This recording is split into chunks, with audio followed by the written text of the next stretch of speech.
Welcome to the Not Snowboarding Podcast, a delightfully tasteful glimpse into the other side of snowboarding. Welcome to the Not Snowboarding Podcast, episode number 27. I'm your host, Nate Musan. So AJ and I got together for this episode to share with you why there's been a gap in episodes and wanted to convey what to expect in the coming months. We ended up doing a little recap of our summers as well, and AJ even divulges his strange connection with Caitlyn Jenner. Before we get into the episode, I wanted to say thank you very much for listening. Thank you for all the reviews in iTunes, which I was really surprised that, we continue to get very positive written reviews, even though we hadn't published an episode. And thanks so much for your continued support via the Amazon banner ad at thenotsnowboardingpodcast.com. Let's jump into the episode with AJ and me talking about summer camp. I'm working at Wendell's, and I do a lot of jobs here. I'd like to think that I am the head turn-up god at camp. The peacekeeper. The peacekeeper, the swag liaison. But I also coach and I counsel sometimes, amongst other things. So I'm super busy all the time here. Sorry if I feel like sometimes I ignore people when they talk to me, but I don't mean it as a sign of disrespect. I love everyone. So I'm just busy. What is going on with the snow up there this year?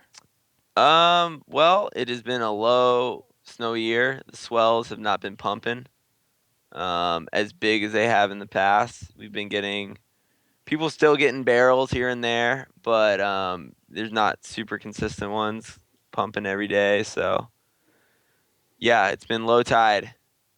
Which is low tide good in surfing, or I'm trying to do surfing references, but Yeah, it can be really good. I think it's bad in snowboarding. Oh, so it's been high tide. Well, no, that's good in snowboarding. That means it's like a powder day.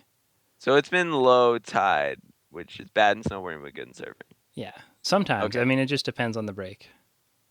Okay, so I mean, I'm a total kook, so I could be totally wrong. Right. Well, but that's been my experience. Yeah, it has not been the best year for snow. I think a lot of people know that, and it's not getting any better, obviously. So, but people are still stoked. There's still kids that come out here that haven't snowboarded in 6 months that are really stoked to be sliding on snow, and it's awesome to be around them, and they're learning stuff, and I'm still having fun. Like, there's still tricks to be done, stunts and carves, and all kind of fun. So, whatever. It's like a bad snow year, but if you can make the most of something that's not the best, then it says a lot about you as a person. Exactly. So what were you doing before you went to Hood? So before I went to Mount Hood, I spent some time in Southern California. I was living with a good friend named Corbin Flynn. I think he's unofficial part of Team Handsome. I'm not sure I think he's Flo for Team Handsome. He's part of the Pit Crew family, and my nickname for him there was, I shouldn't say my nickname, but a nickname that I coined for him there was Brad Pit Crew. That's a good one. That's a real good one. Corbin is known to be really popular amongst the ladies, so much so that whenever he shares a photo with a lady on social media, a bunch of girls will hit him up and say, what the heck, man? Why aren't you hanging out with me? And a bunch of guys will hate on him, but I think it's probably worth it. Yeah. So, but Corbin's a really awesome person. I live with him, and we did a lot of yoga, did a lot of skating, did some surfing. We had a lot of fun down there in Long Beach, California. You guys went surfing when there was a shark sighting, right? Yeah, and I don't know that much about surfing, but there was all these signs that said sharks, and he's like, "There's always sharks, dude. Like, what are you gonna do?" So I'm like, "Okay, whatever." And there's a lot of people out there, and I'm just learning, so I'm just like close to the beach anyway. And then we saw dolphins, which was sick. How close did they get? Close. I don't know what it is, and when you measure in water, do they do hectares or furlongs or something? Could be knots. Knots, okay. They were about 20 knots away. They were close. They were like, I don't know, like close, whatever, 20 feet, 20, okay. 30 feet. Now, sometimes they'll come right up to you. 10 meters. Yeah, they were close. It was sick. And then Corbin was like, "That's a really good sign because where there's dolphins, I guess normally their sharks don't hang out with them." So. Old wives' tale, dude. Oh, that's a totally lie. Untrue. He lied to me. People like to hear that, but yeah totally. I like untrue. to hear it. Yep. I think it was maybe a Shark Week thing I saw a while back that said that is totally untrue. That what they did identify as things to like not get bitten are don't splash around a bunch, don't wear anything shiny, and definitely do not wear yellow. They like yellow. They love yellow. Okay. I don't know if I had yellow on. I had a gray wetsuit. But you didn't see any sharks, huh? I didn't see any sharks. But when I got out of the water, like I surfed for a little bit and stood up maybe twice. And surfing is really hard. I know pretty much every guest except for Gray Thompson was like, dude, surfing, that's all I want to do. And it was really fun, but it was also super hard. Yeah. Were you sore afterwards? Yes, and very tired. I think I took a nap. Maybe I did yoga. But I only hung out in Shavasana when I did it. Corpse pose. I did that, and then I went between that and child's pose, so I didn't really. I guess that still counts. Sure. It's yoga. Absolutely.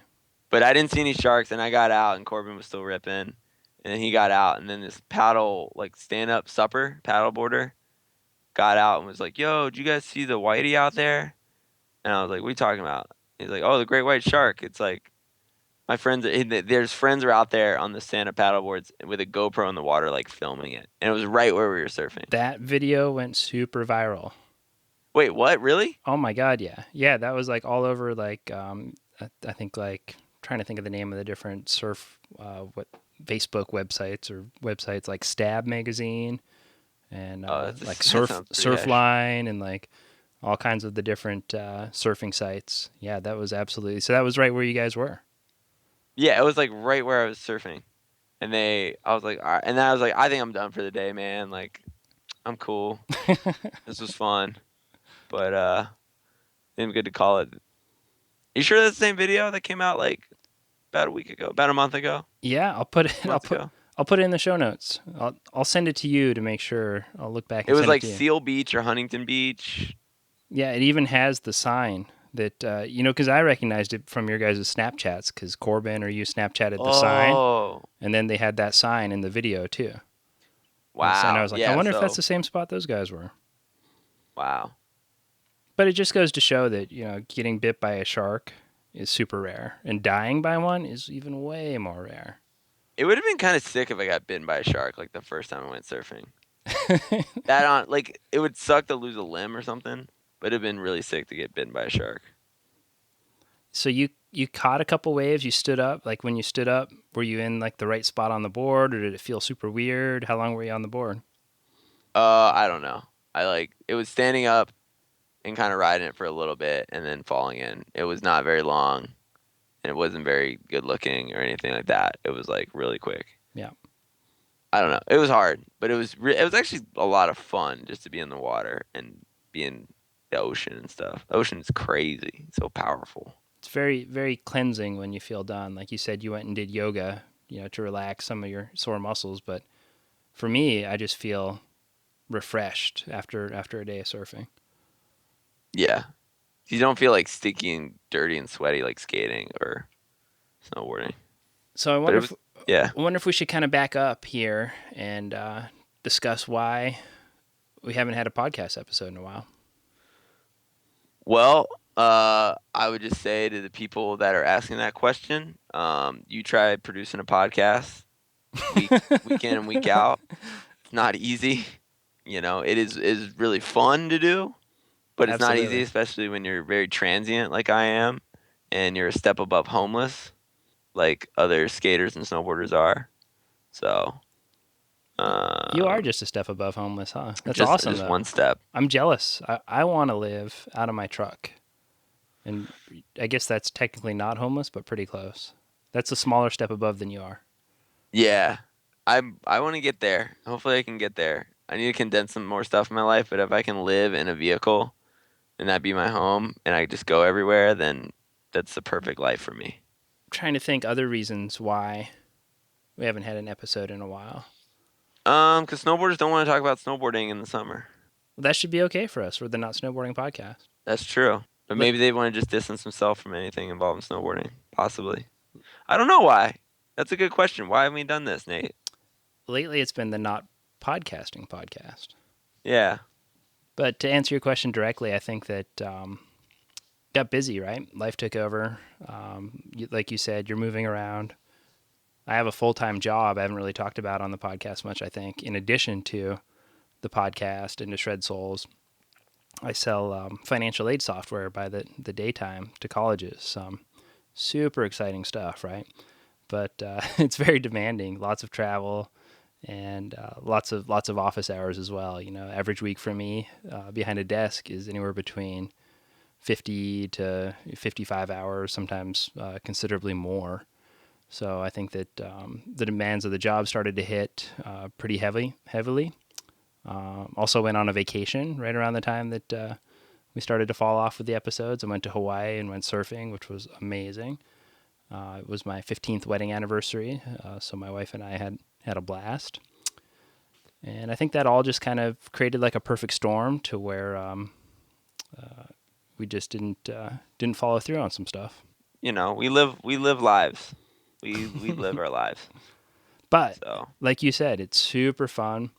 Love doing it. And part of what we wanted to convey with this episode was that we're going to come back strong this fall. I don't know when exactly, but we will be releasing episodes again with the goal of doing them weekly. Right now, we are trying to get some episodes in the bank. So if life does catch up with us, we'll still be able to release an episode every Sunday night. So Monday morning, first thing, when you're doing your drive to work or whatever, when you normally go to consume the podcast episode, it'll be there, some new content. But the best way to do that is to have a bit of a backlog, right? To have something in the bank to go back to. I want to have some secret episodes that you have to unlock. We have content for secret episodes for sure. Yeah, I want to do that. I want to do some surprise episodes. It drops, at a time you would never think of.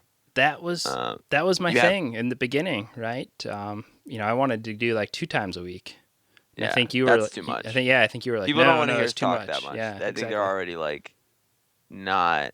They already get enough. So if we do that, then they're gonna really not like us. I'm just kidding. They love us.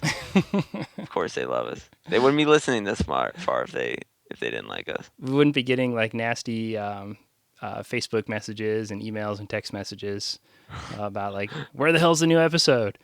Yeah. What the fuck are you guys doing? What's going on with the podcast? So much appreciated. Thank you guys all for listening. Thank you. We really appreciate it. Sometimes people will come up to me and, they recognize the face is what it is. It's from, they just see my face and that's one of the hosts on the Not Snowboarding Podcast. Have you had anyone recognize your voice yet? Yeah. I don't know if they recognize my voice. I don't know how they recognize me, but I had a kid from High Cascade said that he listened, and I forgot his name. And if you're listening, you're awesome. You're a G. I'm sorry I forgot your name, but he said he was really down, and he wants more episodes. And then a couple other people. I always tell people about it, but it's hard to I tell the kids on the flight home, go download it so you don't have to talk to someone sitting right next to you. It is the perfect thing for flying, driving, anything where you want to. That's podcasting in general. It's the one way you can consume information while you're doing something else. Right. That's how I do it. That's how I listen to them. I had my voice recognized once. It was. Did you? Yeah. It was humbling. Mary Walsh, who's a listener and a fan. Mary. From Snowboarder. At Super Park when I went to sign in. She's like, I know that voice. I think I was asking her some stupid question about the Falcon tire sponsor or something.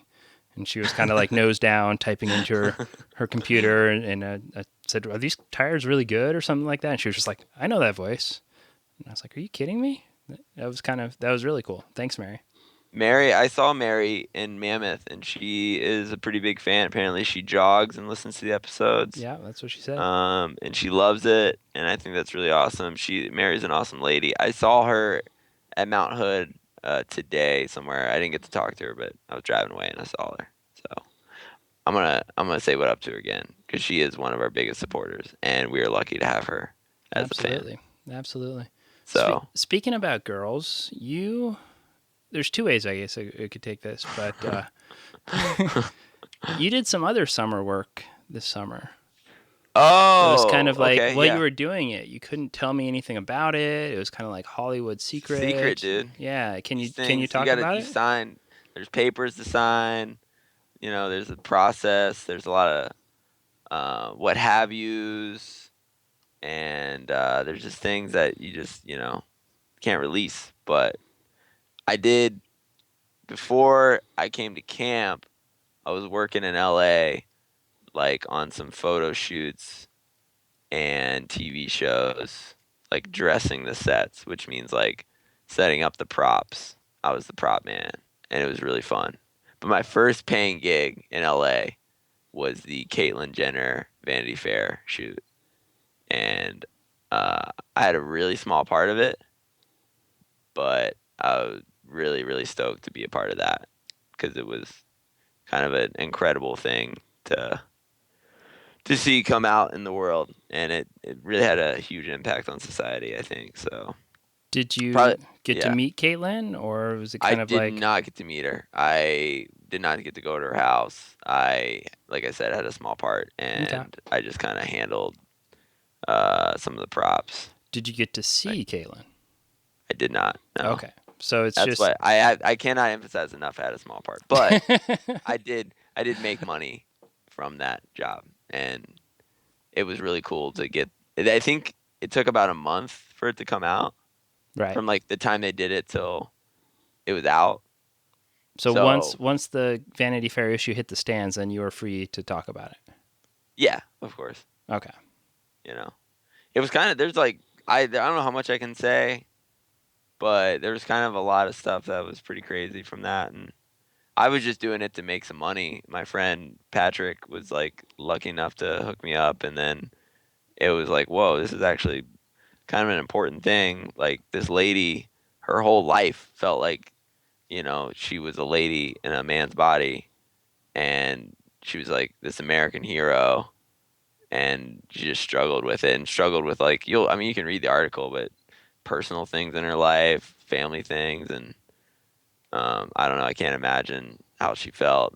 But then, I think a lot of people have heard this story, but so I think I can say it, but it might have even been in the article, but I probably haven't. I don't follow news or like popular news hardly at all. Yeah, it was a big thing, and you probably just... I saw the cover going around Facebook a couple of days. That was about it. Yeah, but so one of the things she said was, because she it was like she wore dresses, she wore like some elegant stuff, and it was like her coming out as like, I am a woman. And one of the things I guess she said one night at the shoot was that was the happiest she's ever felt. Like that was the best day of her life, better than winning the gold medal at the Olympics. And then she cried, and it was like, dude, that's crazy. Like that's insane. And I thought that was really cool. And to be a part of that in a small way. Did she say when she first knew? Like, was it in her childhood? I like in the article they talk about that, but yeah, I guess she always felt like something, was different about her. And then she tried to transition like pretty quick, like in the 80s or something. And I don't know. It was just this long process of trying to figure this out and how to go about it and how she felt, and a lot of societal pressures and stuff. Must be hard. I can't imagine what that would feel like. No. It'd just be like living a lie or playing a role or something forever, knowing that you're doing something that is not the right thing into perpetuity. And then all of a sudden, like the veil is lifted and I can just be myself. That'd be awesome. Yeah. I think it's pretty sick. It's pretty punk rock to do what she did. It's to like, this is me. Like, I think that's the coolest thing. Like, if you can put yourself out there and this is who I am, and I want to live the life I want to live, and you don't care about what other people think. That's pretty awesome, and I think you're just gonna be happier in life. So I'm really stoked that Caitlin did her thing, and I'm really stoked that I got to be a part of that in even a very small way. She couldn't have done it without you. Yeah, right. But so I did that for a little bit, and that was sick. And California is a crazy place. You spent a lot of time on Tinder, I'm sure. Your favorite app. I did. I spent some time there, but no girls are. I always ask girls weird questions, and I think it throws them off, or maybe I'm just too weird for them. What does your Tinder picture look like? You know that 3-hole ski mask that I have? Okay, there's the problem. Oh. And this Batman knife that I found. Are you serious? I mean, I don't girls like edgy guys, bad boys? I'm a bad boy. Trying to come across as a bad boy, like. Use your Skype picture. That would go over much better. Oh, the one of Drake as a child? Yes. Yeah, but then they'd be confused. That'd be a lie. That's not me. That's a good They'd point. be like, who is that? I don't know anything about Tinder, so I'm just thinking that wearing a mask and having a knife, I don't know, might not work so well. I mean, it works for my Uncle Rufus. What really grinds your gears about Tinder? I don't know if it's just Tinder, but just social media in general. It's like when girls it doesn't even girls, like anyone is like, I'm so bored. I'm just so bored. Hit me up. Work sucks. All this. Like, I wish I had the time to be bored. Like, I don't have the time. I've been wanting to watch Netflix for so long, and I don't have time to watch Netflix. I've been crushing some Park and Recs. Dude, I wish I could do that. I don't have time for that. But I do it, and I fall asleep because it's like 11 at night, and I'll turn it on and watch like the first, 10 minutes, and then I'm like out. And I wake up in the morning, I'm just looking at the Netflix so you're watching menus. pieces of the episode. Yeah. Maybe, I like to watch the whole thing. But I just I'm like, how do you have time to be bored? I wish I had the luxury of being bored. Like, I'm trying to do things in my life. About my paper, stacking my guap. I only speak Guapanese. And you just don't have time to be bored. I'm always going to do something. Well, you got like how many jobs? I work a lot of jobs and I live a lot of places, and that does not give me the time to sit down and be bored. I wish. Man, I wish I could be bored. You only got 3 jobs. You ever see that Old and Living Color bit? The Jamaicans? No. Oh, yeah, I'm dating myself. But the Jamaicans on In Living Color, like the Wayans brothers, the comedians. Yeah. They had a really funny I'm bit. aware of them. I'm aware of In Living Color, but I didn't watch that much. Man, you only got 3 jobs. It was funny. You'll have to believe me on that one. You had to be there. Yeah. I'll check it out. You think it's on the internet, or they couldn't get the VHS tapes to transfer over? I'm sure it's on the internet. Okay. Everything's on the internet. So you're bummed at people claiming boredom because you're too busy, and I'm like super grateful just to be alive. Yeah, I mean, you almost died, Nate. Yeah. You could have died. There could be no more Nate. No more summer of Nate. This was supposed to be the summer of Nate, and why was that a possibility that wasn't going to happen? It was actually one of the perfect days in the summer of Nate. I was in the backyard picking black raspberries that grow naturally at the edge of my property with my dog, and had a handful of them, and I got stung by a bee in the hand, and I didn't see the bee. It just, boom, hit me, and it hurt really hard. I dropped all the raspberries. I've been, I've done some residential electric work in the past, and I've been hit by whatever it is. And obviously I wasn't a good electrician because I don't know all the voltages and wattages or whatever, but I've been hit by residential a couple times, shocked. And that was nothing in comparison to how this bee sting felt. So I have a bee allergy, and 6 years ago, I started to go into anaphylactic shock when I got stung by a bee and had to go to the emergency room. And it took probably an hour until it was, really bad, and I was starting to have trouble breathing that time. Since then, I've been stung two other times, and I've had no response, but they've been different bees than the one that sent me to the ER 6 years ago. So I didn't see this bee, and I thought maybe it was a bee that doesn't bother me. So I went inside and ran my hand under some water, some cool water, and then I was like kind of hot. So I was like, oh, I'm going to take a really cold shower, and I jumped in the shower, and all of a sudden in the shower, this is just like 5 minutes after being stung, starting to have trouble breathing. And luckily my wife was home, so I was like calling, we've got to go. We've got to go to the ER. This isn't good. We jumped in the car, started to drive to Gettysburg, which is about 25 minutes from us maybe. And my little town of Fairfield, we had to pass through. And by the time that we were down the hill that I live on and going through Fairfield, I could like barely breathe. Like I was gasping for air. I dialed 911. She dialed 911. 911 actually got mad at me. I found a message on my phone afterwards because when I dialed, I couldn't talk. So they thought like I was like prank calling them or something. They left me this message like, Mr. Muson, remove us from your speed dial or dialing 911 is serious or whatever. But luckily she got through. She got through, and here I am just like gasping for air in the passenger seat of the car. And they told her to turn back around and go to the fire station. There's a small fire station in town, and that there was an ambulance there. And they loaded me up in the ambulance, shot me in the leg with an EpiPen, and I thought this is going to be it. I'm going to feel better after that. But I didn't. It had like no effect at all. And so the ambulance starts moving, and we're rolling towards the Gettysburg Hospital, and they're like kind of like shaking me. I'm about ready to go out. My vision is just this little point. I have no peripheral or anything, and I can just barely get any air out. And they put an oxygen mask on, and I thought, oh, this is going to be great. Now I've got oxygen, but instead that was worse because you're pulling from a smaller area of air as opposed to having, the whole world to pull from when you try to breathe. Now you've got this restriction on your face, and that made it even harder to get the little bit out. And then on top of that, they kept asking me to say something because they could tell that I was about ready to go out. So, what's your name? What's your social security number? What's your phone number?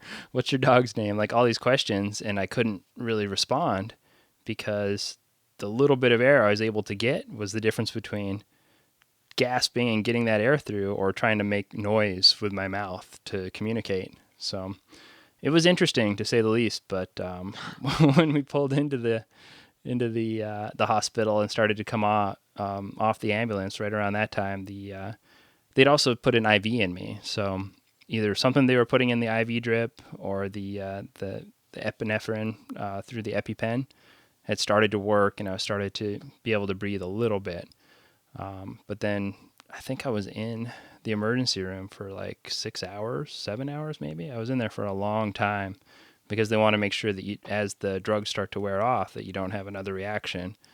And sure thing, as they started to wear off, it started to get tight around my throat again, and they had to up the dosage through my IV. So I was in there for quite a while, but it really makes you kind of reflect and think about what's important in life, right? I definitely thought twice about going to work the following day and thought, I should probably just go surfing.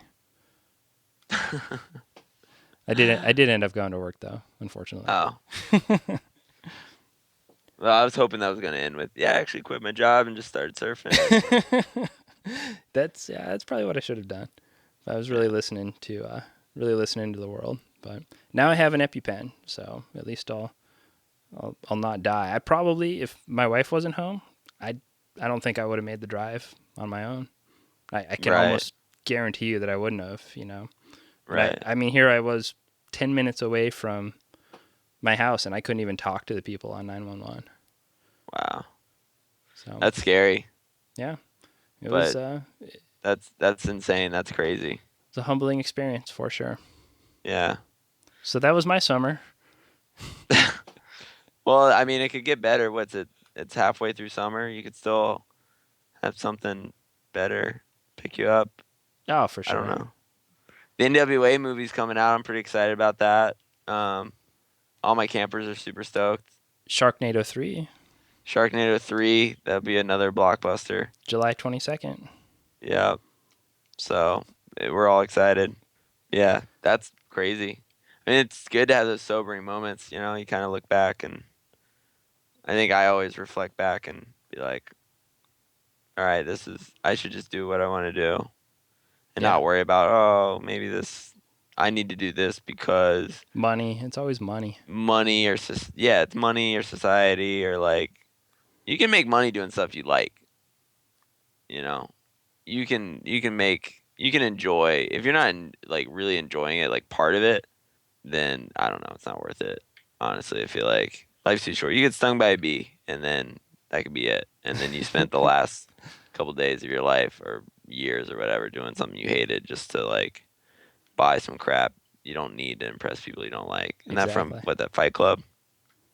That from a movie? Yeah, I'm sure it's from several movies. It's also from several like religious texts and several like philosophers, and yeah, absolutely. Yeah, I've been reading the Bible a lot lately, so I've been clear-headed. I want to read the Quran. I hear it's like a short read, and Try reading it. I think that if you're gonna, I think you should like read like every religious text. And I read through the Bible once, probably more than once if you calculate all of it as a kid, because it was pushed on me. You know, it was just like, you're in this environment, this is what you do. But I always thought, even then, like, oh, I want to read all these other ones that you're telling me are wrong, you know, the wrong way. I think it would be interesting to just have all the perspectives of all the different religious texts. Yeah. I just really want to memorize Ezekiel 25:17. I have no idea what that is. You ever seen Pulp Fiction? Yeah, absolutely. Yeah, it's a quote that Jules quotes from the Bible. I should just watch Pulp Fiction, but I don't know why I'm reading the Bible. I'm bad at remembering movies, man. I got to see stuff like so many times. I've got, most of my friends are like, you know, they see a movie once and all like the good quotes, they just remember them and can spout them off at any time in conversation. But not me. I have to really, really watch a movie like 10 times before I get something. Some people, I don't know. Some people care more, Nate. I feel like I care a lot about, not a lot, but I try to remember all the actors and stuff. And I'll be like, oh, this movie with this person, this person, this person. People are like, I don't give a shit. Like, I was some movie. It was a guy. He said some things. It was funny. I don't care. Right. You know what else pisses me off? I went to see Jurassic World in wherever we're in Oregon, and it was the worst crowd I've ever been around in my life. They were awful, terrible human beings. It was the chick next to me was talking the whole goddamn time. I don't know why you can't just shut up for 2 hours. Just shut up, don't say anything, and just watch the movie because I don't care what you have to say. It was like the worst audience. I was so pissed off. Was it a good movie besides the audience? It was, you know, whatever. Not really. Wasn't that good of a movie. I got to fly over in a helicopter where it was filmed in Kauai. Oh, really? Yeah. Did you see any dinosaurs? Are they still there? Did not see any dinosaurs. You did not. So they probably moved them somewhere else. Because I think they're all real. Yeah. It's crazy how they like trained them to do all that stuff, you know? And like, I don't know. They have to have good animal trainers for that. They probably have them all penned up waiting for the next sequel. Yeah. Are they? I mean, that would be kind of bum me out if that was true, but I assume they're like stars and celebrities and they're living pretty large wherever they live. They're free range, grass fed dinosaurs. Hopefully. I would hope that's how the world would work. Too funny. Anything else you want to communicate to our listenership, I guess you could say? Thank you for listening so far. Sorry, sometimes the episodes don't come out all the time, but you know, like we said, we're busy. We're busy getting stung by bees and almost getting eaten by sharks surfing. So, what has been your favorite part of doing the podcast? What's been my favorite part? I can't pick a favorite part. That's like when people ask me, "What's your favorite episode?" I'm like, I only talk to people I want to talk to, and they're all my favorite people. So they all have something really awesome to say. I feel honored right now. You know, so my favorite part, I don't know. That's hard. I love all of it. Like, I'll tell you the biggest part that I'm jealous about that you get to experience more than I do is that you get to be in the room with all of the folks. Yep. Which was my like original intent and probably why I didn't start the podcast 2 or 3 years ago. Is that I kept on thinking, oh, well, I'll move to the Mount Hood area. Oh, I'll move to Mammoth. I'll be somewhere where there are more snowboarders as opposed to being in South Central PA. And it's funny because the one time, it was actually at Super Park where I sat down with Thomas Heckler face to face. It was awkward for me a little bit. Really? Yeah, because I'm so used to like having this conversation and like half looking at a mic and then looking at a couple computer screens and maybe even having like a couple notes about topics that we want to touch on, that it was hard to bridge all of those little interference things that I'm used to looking at and just have a one-on-one conversation with somebody and like look at them and like, oh, do I keep looking at him? Like, what do I do? I felt like Will Ferrell. Like, what do I do with my hands? I like that way. That's my favorite part, is sitting down with people and talking to them. And I mean, it's cool to do it remotely. I mean, we have the power of the internet and we can do that, but it's really cool to be able to talk to people in person. And I always think those episodes, I want to say better, but you pick up on so much more, than you can over the internet. There's all the subtle clues, even from the moment that somebody walks in the door. You can tell by the way that they're coming in, like, okay, what's their posture? Am I hurried? Did I just have like a shitty conversation with my girlfriend? I'm walking in pissed. I have none of that idea. When they are connecting through Skype over the internet, you have no clue what's going on. It's weird to have like an hour and a half long conversation that sometimes get like fairly personal and not meet the person, Yeah, like, yeah. I got to meet one of our podcast guests, Kimmy Fasani. Oh, really? Where'd you run into Kimmy? In Mammoth during her event. Did you go to Mimi's? I went to Mimi's. Cool. Mimi's was really good. Did you get a vegan I think I did brownie? like 2 trips to Mimi's. It was sick. I love Mimi's. That place is rad in Mammoth, California. Did you get a vegan cookie or a vegan brownie? Yeah, I did. It was good. It was awesome. It was so good, dude. I forgot. I got some like ice cream or sorbet. Like, I think it was dairy free. It was vegan. I forgot what it was. It was good. Chocolate, some kind. And I got a brownie and a cookie, probably.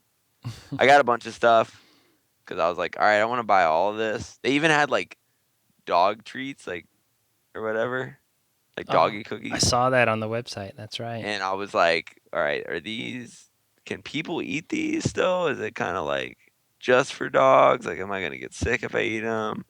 And I guess people can eat them, but I didn't buy those. Because I was like, if I start buying everything, that's it. I'm going to not feel well. You can't eat that much sugar. You can have a little bit every once in a while. What did you and Kimmy talk about when you saw her? Oh, we just talked about, she had like a bowling event going on. Mammoth has a pretty sick bowling alley. I'm not good at bowling at all. I think I got in the double digits maybe, which was sick, but she wanted me to bowl for this, like, they were doing this charity event. I think it was Boarding for Breast Cancer charity event bowling thing. And she was like telling me about that, and that was really cool. And it was in conjunction with her event, the amusement park or whatever. Okay. It was like that was going on. But you know what was crazy? Was like when I was there, I found out about a couple girl rippers that I didn't know about that are really, really sick. And I think that's really cool that she does that event. And can, maybe other people knew about them, but I didn't know. And I saw some footage from that, and it was like, whoa, this is sick. It's kind of a good platform for people, and that's really awesome. She's doing that. I saw some of her, I don't know if it was Instagrams or Facebook posts, but it looks like they let a couple guys sneak in there. I think so. I don't think there are a couple of their close friends that they did that with, so which is pretty cool. If it makes sense Yeah. and it's someone who's good for the environment, then why not? Yeah. So it's a cool event, and it's in Mammoth, and even just having that excuse to have all these people for the Boarding for Breast Cancer bowling thing, and I think it's really rad. And she's a rad lady. She was really awesome to talk to, and yeah. So hopefully I get to meet more people I've talked to over these podcasts. I got to meet a couple of the podcast guests as well. Who'd you meet? Both of them were at Super Park. I got to meet Jesse Paul. Oh yeah. Briefly when I was registering, and I feel horrible because it was only for like, I don't know, 30 seconds.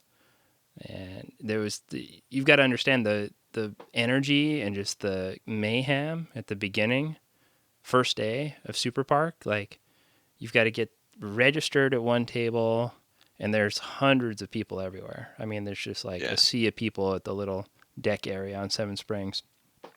And it wasn't really clear like where you're supposed to be, what the steps were. Or maybe I didn't read Pat's emails. Maybe it was my fault. But so there's like 2 or 3 steps you had to go through to get registered, and there's just like people everywhere, and people are meeting up and seeing people, and it was, it was just like, it was like getting the band back together. It was just the most positive. It was almost like a concert, just like the most positive energy, good vibe, and just everybody's seeing each other, everybody's stoked. And I felt bad because I wanted to actually have a conversation with him, and I was just like, "Oh, dude, man, great to see you," blah blah blah. And then I like got pulled away to, I don't know if I had to get my picture taken for my pass or whatever, but and then we didn't really link up. I saw him a lot throughout the rest of the event. He was riding all the big stuff, and I was definitely watching. Yeah. And I also met Lane a couple times. Lane Connect. Yep. Lane, dude. That guy, I love that guy so much. Miss him. Yeah, he was super busy out there. Obviously, he would build like all night, and then would ride all day. I'm not sure when he slept. He'd I don't build think they did. Well, he'd like maintain stuff. I shouldn't say really he built, because he built the week before, but I mean, he was still like out at night, like grooming and maintaining it, and just I have no idea when the dude slept. That man works very, very hard, and he shreds very hard. And he is still so stoked on it. He is definitely an inspiration for me. So I'm glad you got to meet him. Yeah, I saw he was snowboarding today, or at least recently. Yeah, Woodward Tahoe. Yeah, They got snow. He's doing nollies and all the kind of gangster stuff out there. So he's killing it always, dude. Dude, Lane, it's probably my favorite snowboarder to watch in person. Wow. And yeah, so that's sick, man. You got to meet him. Yeah, I'm with you. I hope we meet more folks. I hope that we get to sit down with more people in person, and I'm super excited moving forward. It's gonna be awesome. I'm super thankful for everyone that has been listening. And humbled by it too. I mean, we started off in the basement that I'm sitting in now, just kind of not really knowing what direction this would take. And I think for me anyways, it's it completely exceeded my expectations. I don't know about you. Yeah, definitely. I mean, I don't know. It's crazy because when I talk to people about this, I'm like, I guess snowboarding doesn't really have a lot of stuff like this long format interview style show or whatever, and it allows people to really express themselves and share a lot of their ideas. And it's really cool to hear. I mean, even the episodes I'm not on, I love listening to that. Like, I love listening to my own voice, of course, because I'm amazing. But I love listening to episodes I'm not on, and I learn so much about the different people. And I hear that a lot from people, and so it's kind of surprising sometimes because I'm like, oh, this is something cool. Like, and when people are into it, I'm like, whoa, well, that's awesome. Like, thanks for being stoked on it. So yeah, it's been super fun, and hopefully we'll do a ton more episodes, and more and more people will be into. Yeah, we will. For anyone that's listened this far, I want to give away something as like a thank you. I've got a bunch of the Not Snowboarding Podcast die-cut stickers that I had my buddy make up. And if you want one, just shoot me an email at nate@shredsouls.com. And I've got, 50 or so. So hopefully they'll all be gone shortly after this gets released, and I'll have to go to the post office and buy a bunch of stamps. There you go. So get some stickers. Did you send Jeff Holtz the athlete some stickers? Yes, I did. Oh, I bet he's stoked.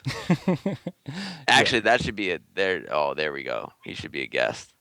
Yeah, let's get him. That'd be a great idea. That'd be amazing. There's so many amazing guests to got. Yeah, and I can't wait to talk to all of you. We're coming for you. If you ever see me or hear me, I'm gonna ask you some things. Mostly, if you want to be on the show, it won't require a lot from you. Just sit down and talk to me, and we'll record it. It's not that hard, and then you'll be on the internet. You have an hour-long conversation that your friends and family and fans can listen to. Maybe longer than an hour. Maybe longer. We'll see how deep we dig. We'll see. We'll see how many onion we peel.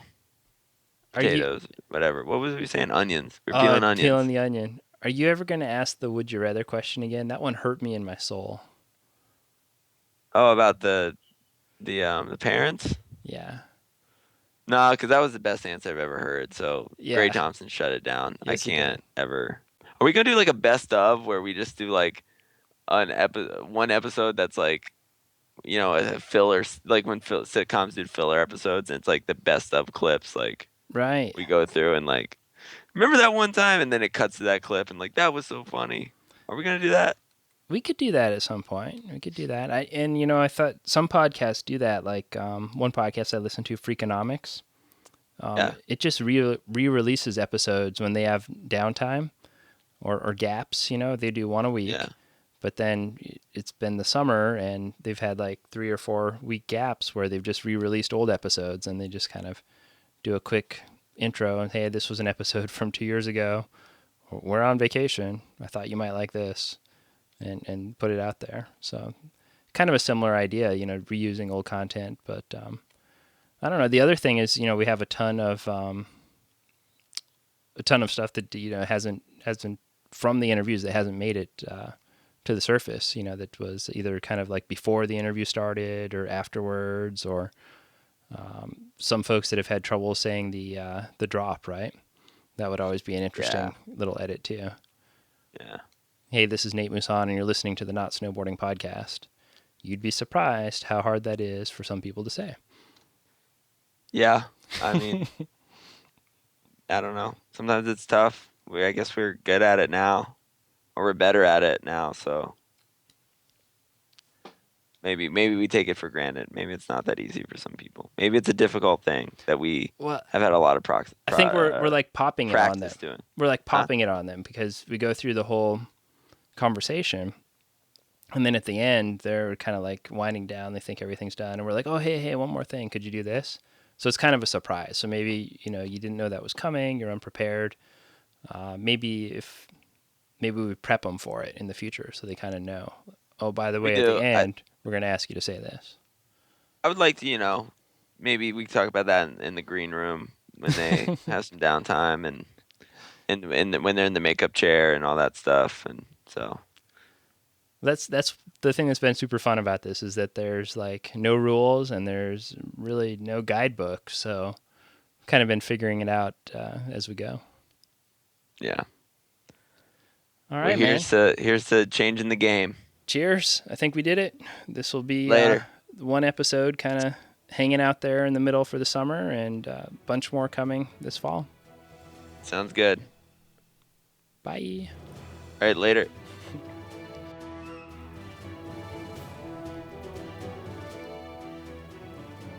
So if you wanted one of the podcast stickers that I mentioned, just email me at nate@shredsouls.com. I'll leave that offer open until the end of August, and I'll probably wait to mail them until then as well, so I can kind of do it all in one big batch. Thank you again so much for listening. Until next time, peace. Thank you for listening to the Not Snowboarding Podcast.